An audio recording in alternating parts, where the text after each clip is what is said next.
دفعہ ایئرپورٹ پہ خاتون نے پوچھا کہ بھئی ہمارے شوہر جو ہیں وہ ایک سال کے لیے ملک سے باہر رہتے ہیں، تو ہمارے لیے یہ تو نیچرل ہے نا، وہ کہتے ہیں ہمیں پھر برائی کے خیالات آنا شروع ہوتے ہیں. تو انہوں نے کچھ سوال پوچھے، وہ حیا کے خلاف ہیں، میں اس کو نہیں یہاں ڈسکس کر سکتا.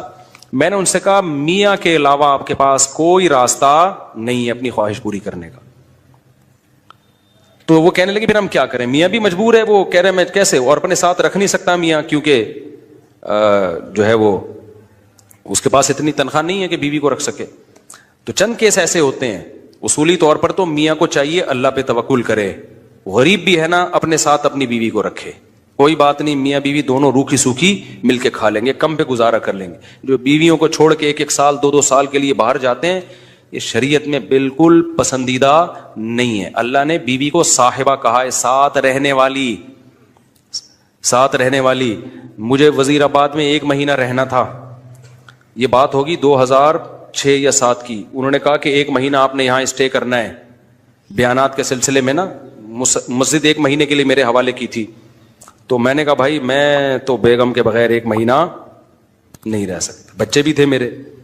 تو میں نے کہا 1 مہینہ میں نہیں رہ سکتا، مجھے بیگم بچے چاہیے، ان کا بھی ٹکٹ دو تو میں یہاں رہوں گا ورنہ نہیں رہوں گا. تو انہوں نے پھر بیگم بچوں کا بھی ٹکٹ دیا.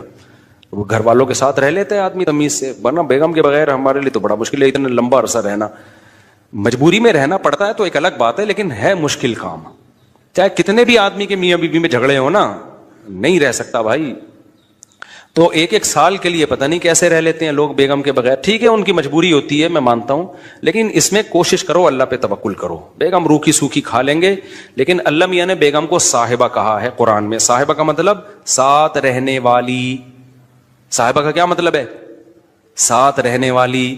تو اس کا مطلب جب شادی ہو گئی تو وہ پھول ترو کی طرح تمہارے ساتھ چپک گئی ہے. پھول ترو کی طرح اس لیے کہہ رہا ہوں کہ لوگ پسند نہیں کرتے، لیکن اللہ نے اس کو آپ کے ساتھ کیا کر دیا ہے، اب جہاں جاؤ گے بیگم صاحبہ ساتھ ہوں گی. شارٹ ٹائم کے لیے جانے ایک الگ بات ہے، لانگ ٹائم کے لیے جانا ہے تو بیگم آپ کے ساتھ اللہ نے بولو چپکا دیے. وہ خود بھی گناہ سے بچے گی، تم بھی گناہ سے بچو گے. تو اس لیے یہ طریقہ ٹھیک نہیں ہے سال کے لیے میاں بیوی کا دور رہنا. اور پھر خواتین بھی پریشان ہوتی ہیں. تو گناہ کسی کے لیے بھی حلال نہیں ہے. میں نے اس خاتون سے کہا کہ 1 سال آپ کا شوہر باہر ہے، کیا اس کے لیے حلال ہے گناہ کرنا وہاں پہ؟ اس کے لیے حلال نہیں ہے تو آپ کے لیے بھی حلال نہیں. تو اللہ میاں نے صرف یہی رکھا ہے کہ ایک دوسرے کی خواہش پوری کر سکتے ہیں میاں بیوی، اس کے علاوہ ان کے پاس کوئی آپشن نہیں ہے. تو اب پھر بھی نہیں آ رہا میاں، تو میں نے ان خاتون کو یہ کہا کہ اپنے آپ کو بزی رکھیں. آپ کیا کر رکھیں بھائی؟ کوئی پازیٹیو ایکٹیویٹیز میں اپنے آپ کو کھپا دیں. ایسی موویز تو ویسے بھی ٹھیک نہیں ہے دیکھنا، خاص طور پہ فحش موویز دیکھنا، اور ٹک ٹاک پہ صبح و شام بے حیائی. تو جب یہ انسان کی عادت ہے، جب وہ اپنے آپ کو کسی پازیٹیو کام میں لگا دیتا ہے نا، تو چند دن پھر یہ جھٹکے لگیں گے، اس کے بعد انسان نارمل. کئی لوگ ہیں جو 1 سال گھر سے باہر رہتے ہیں، مجبوری میں بیویاں بھی رہتی ہیں، وہ گناہ نہیں کرتے. وجہ کیا ہے کہ وہ سوچتے ہی نہیں نا اس بارے میں، وہ اپنے آپ کو بزی رکھتے ہیں، مصروف رکھتے ہیں. تبلیغی جماعت میں سال کے لیے لوگ جاتے ہیں. میں تو اس کو صحیح نہیں سمجھتا بیگم کو، جوان بیوی کو چھوڑ کر جاؤ آپ. لیکن بہرحال جو جاتے ہیں تو وہ گناہ تھوڑی کرتے ہیں، بچے رہتے ہیں، کیونکہ وہ ایک خاص ترتیب میں اپنے آپ کو جوڑ چکے ہوتے ہیں. بہرحال یہ نہیں ہے اس کو. تبلیغی جماعت میں سال کے لیے جا رہے ہو، اگر شادی شدہ ہو بیگم کو بھی لے کے جاؤ ساتھ میں.